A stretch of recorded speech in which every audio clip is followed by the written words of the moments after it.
Greetings! Welcome back to the Honey Budget channel. Happy International Women's Day. For this video, I have two phenomenal women with me. We're going to be sharing their stories. I really do hope you guys enjoy.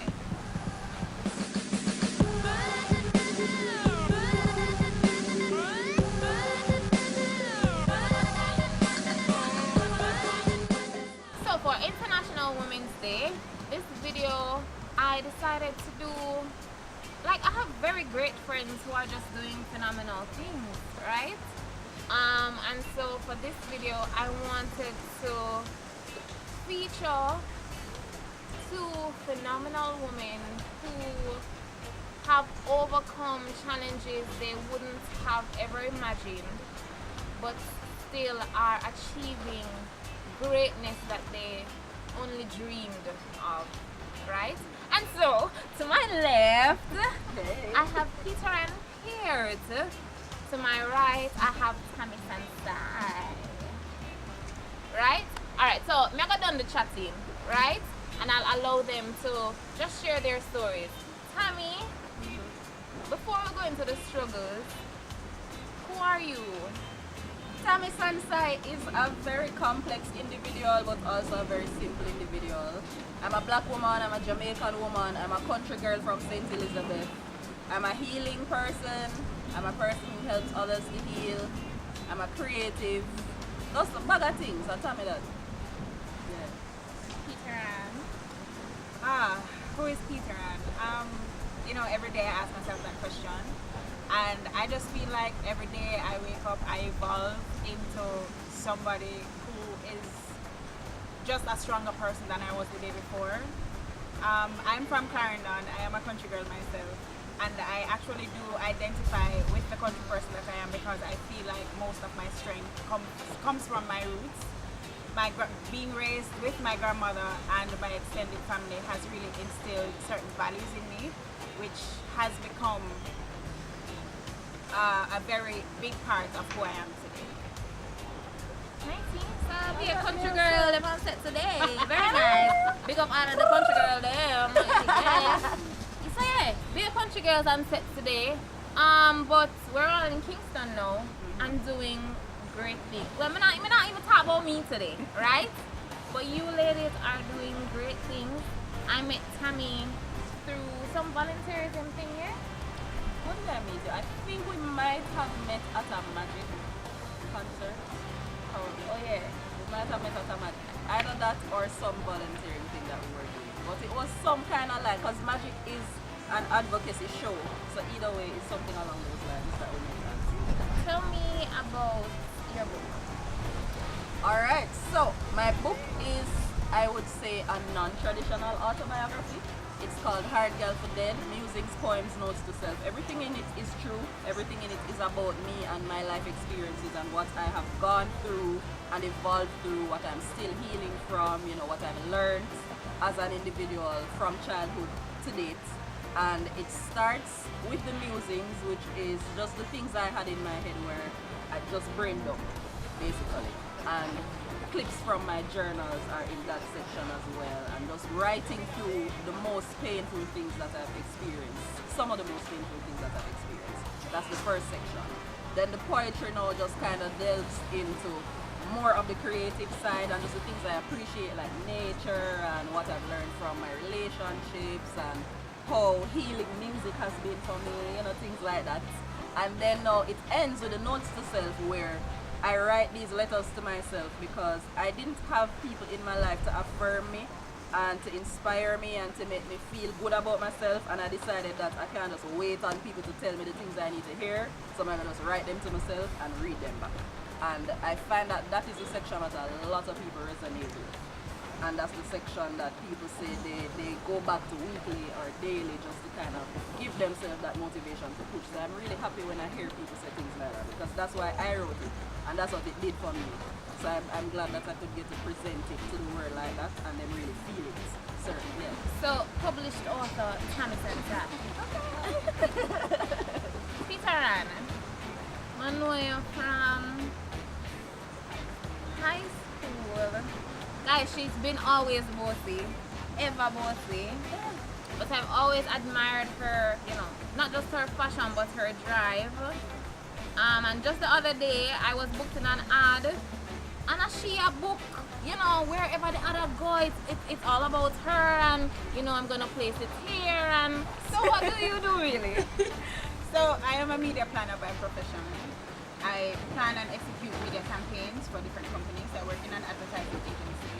So different multinational corporations, telecommunications companies, financial institutions, all their media activities are planned by me. Big money. So whatever you see on the billboards, whatever you see on TV, here on the radio, that's me. So that's what I mean when I say I know people doing great things, right? Like, come on. Alright. Let's get down to the nitty-gritty. So, Tami, something jumped out at me when you were speaking. Healing. What are you healing from? What's the story behind that? Alright, what am I healing from? Holy beer things. So it's a bunch of traumas kind of melded into one from childhood all the way up. I have been in an abusive relationship. I have had years of mental health struggles throughout my life. I'm really just kind of balancing that out over the last 3 years now. So I'm turning 33 this year, so you know, say basically 30 years of having these issues. As I said, the relationship, having a whole lot of childhood trauma because my mother also has a mental illness. So you know, you go through the stigma of being teased because your mother has a mental illness, and then now you find out that you have a mental illness, going through that stigma again. Let's pause right there. Yeah. In school, did that, like, them bully you or being teased? What was that? What was that like? They tried to bully me, but I have a very strong personality and I'm very fierce. Clearly.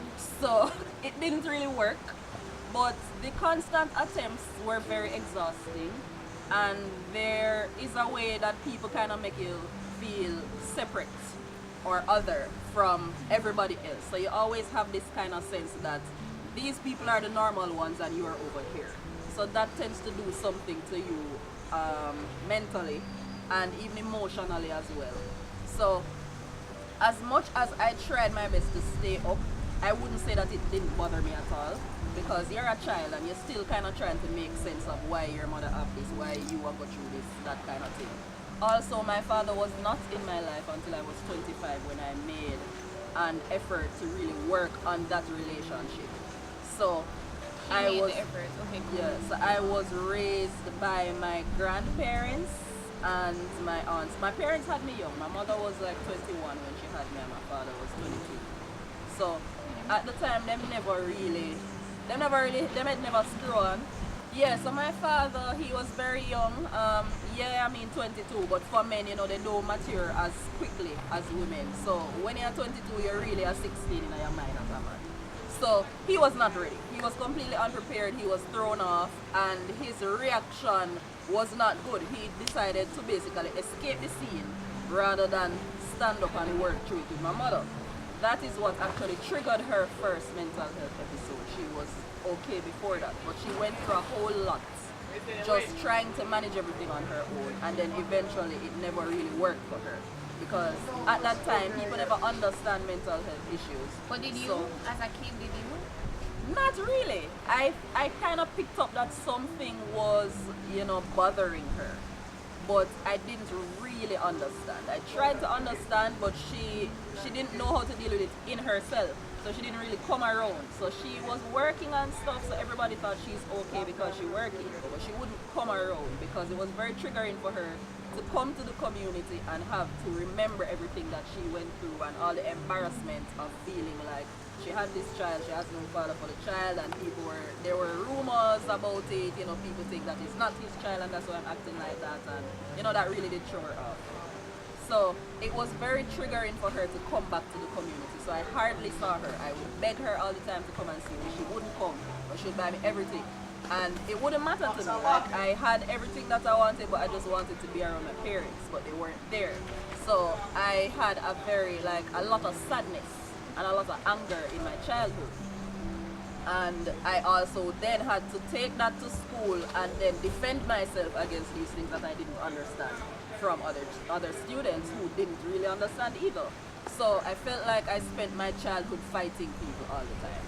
And also there were people in my community who were constantly trying to molest me. I had to be fighting against that as well. So that anger really translated a long time all the way up through college, and that is when I started to have really bad depression, and I had to So that's a just word go we through use that. very, very, very lightly.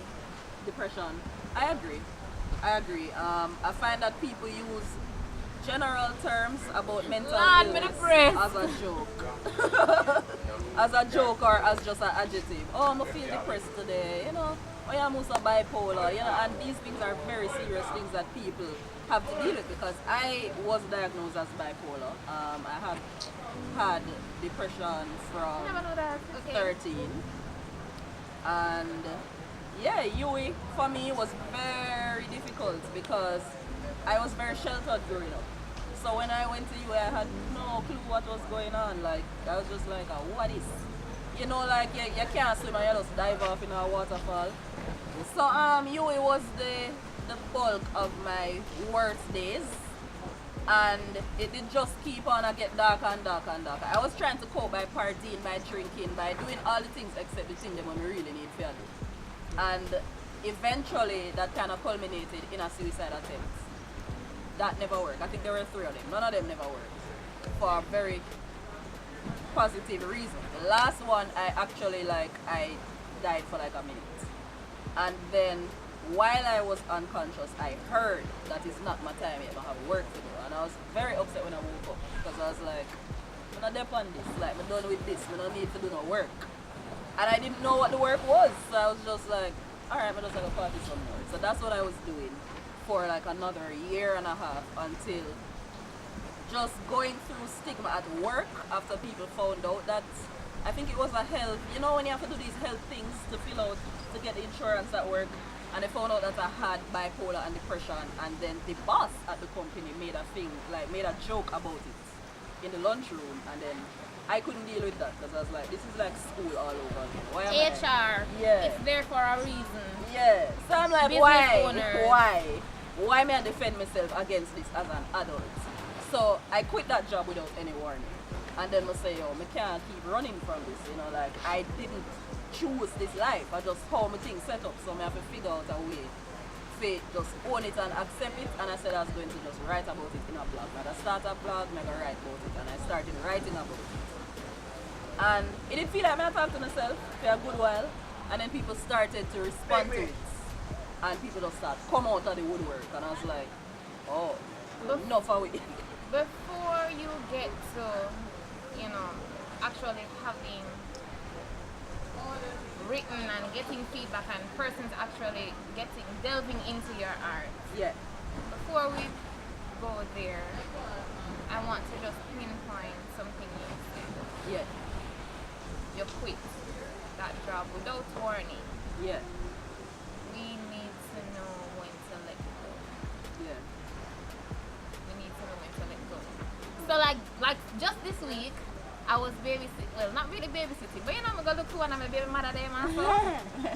And young baby, and they know how to hold on.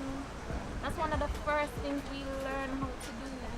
But as adults, in maturing, we need to know when and how and why to let go. That's very, very, very important. Like Peter has been over here just being like, wow. I'm sure I'm going to say that when you start. Wow. But yeah, man, and you know what too? Letting go is something that I struggle with. Like, things have to push me to the extreme before me let go. But me I learn that now, say, you can't really live your life like that, because that will stress you out. And them think they mad people. I know they're on it. I have enough fighting in my family. I need a nice, healthy, prosperous life. You see me? So I decide, say, I need to learn what are the things that are not good for me, and just cut out them things there and cut out them people there. If it's a job, if it's a man, if it's a friend, no matter what. Let it go. Yeah. Let it go. Let it go. From as far back as I can remember, I I've always struggled with having painful periods. I had a 14-day cycle, which means that I basically had my periods twice a month. Long and short, I was basically hemorrhaging. Yeah. Painful periods, pain with sex, heavy bleeding. Yes, I would like to sleep with you, but really and truly I can't. Oh gosh. And it got to the point where he felt that, I was going elsewhere